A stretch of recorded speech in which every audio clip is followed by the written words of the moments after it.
क्रमागत धनात्मक पूर्णांक याद कीजिए जिनके वर्गों का योग 363 है।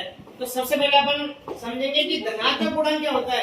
क्रमागत धनात्मक पूर्णांक क्या होगा। देखो सबसे पहले मैंने क्या माना, 2 माना, तो 2 के बाद में क्रमागत है, क्रमागत क्या है, तो 2 के बाद में क्या आएगा भाई, 3 आएगा। तो सबसे पहले मैं क्या मान के चल रहा हूँ, माना पहला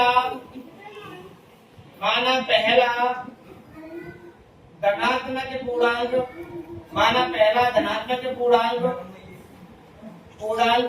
x है तथा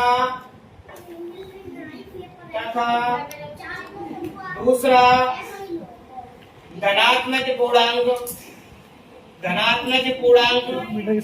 x प्लस 1 है। क्या है भाई, x प्लस 1 है। प्रश्नानुसार प्रश्न क्या कहना चाह रहा है, देखो प्रश्नानुसार प्रश्न कहना चाह रहा है आपसे, 2 क्रमागत धनात्मक पूर्णांक याद कीजिए जिनके वर्गों का योग 363 है।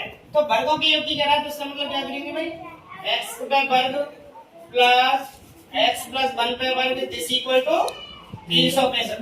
आपको देखा है, देखो ये इसमें सबसम कर लेगी, सबसम का कौन सी लगेगी, a प्लस b का होल स्क्वायर। क्या लगेगा भाई, a प्लस b का होल स्क्वायर। और क्या होता है a प्लस b का होल स्क्वायर, क्या होगा, a square plus 2ab plus b square. Clear है। तो आप क्या करोगे, इंप्लाइज दैट, यहां से क्या करोगे भाई, x स्क्वायर, इसको बोलो a प्लस b को होल स्क्वायर बोलो, plus x square plus 2x plus 1 is equal to 365। अब मैं क्या करना चाह रहा हूं, देखो अक्षर के पास ले जा रहा हूं, इसका प्रश्नांतर कर रहा हूं। ये लेफ्ट हैंड साइड है, ये राइट हैंड साइड है, राइट से प्रश्नांतर कर रहा हूं 365 का। तो क्या होगा, इंप्लाइज दैट x, अब देखो x square plus x square कितना हो गया, 2x square plus 2x plus 1। इसका प्रश्नांतर इधर करेंगे क्या आएगा, माइनस के 365 this equal to 0। Implies that 2x square plus 2x, अब देखो माइनस का 365 है, प्लस का बने तो क्या मिलेगा, minus 364 equal to 0। Implies that common क्या है, देखो सब में इवन, यहाँ भी 2 है, यहाँ भी 2 है, यहाँ क्या है, पहले क्या है 4, तो कॉमन क्या आएगा 2। कॉमन ले लिया, क्या मिला, x प्लस x माइनस 2 से भाग दो, उसमें 364 में कितने आ गया, 2 एकम 2, 2 थे 16, 2 दूनी 4 this equal to 0। Implies that x square plus x minus 182 this equal to, अब देखो 2 मल्टीप्लाई में किसमें जाएगा, भाग में 0.2।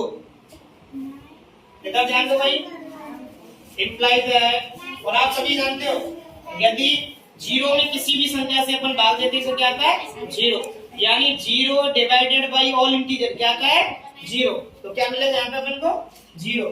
Implies that x square plus x minus 182 this equal to 0। अब मुझे क्या करना है, जो यहाँ पे बने, यानी जो द्विघात समीकरण का स्टैंडर्ड फार्मूला होता है वो क्या होता है, ax square plus bx plus c this equal to 0। तो उसे फैक्टर करना है, b का जो गुणांक है वो क्या रहता है यहाँ पे 1। तो मुझे 1 के ऐसे फैक्टर करने, कैसे कि ऐड करने पे तो 1 मिले मुझे, और गुणा करने पे क्या मिले, माइनस के 182। तो कैसे करोगे, देखो implies that x square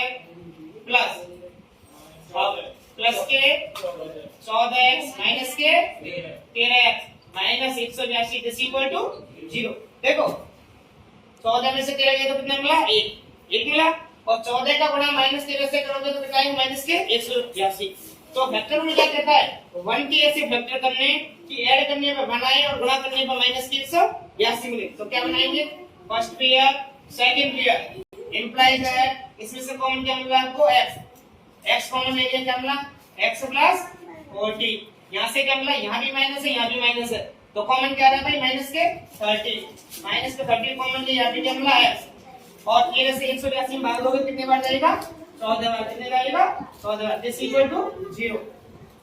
imply that x plus 14 common आ रहा है, तो कॉमन लो, x प्लस 14 कॉमन लिया। अब देखो यहाँ क्या मिल रहा है x, और यहाँ क्या मिला माइनस के 30 दिस इक्वल टू 0। अपन को क्या निकालना है, नंबर ऑफ रूट निकालने। तो नंबर ऑफ रूट निकालने के लिए क्या करना पड़ेगा, यानी मूल निकालने है अपन को।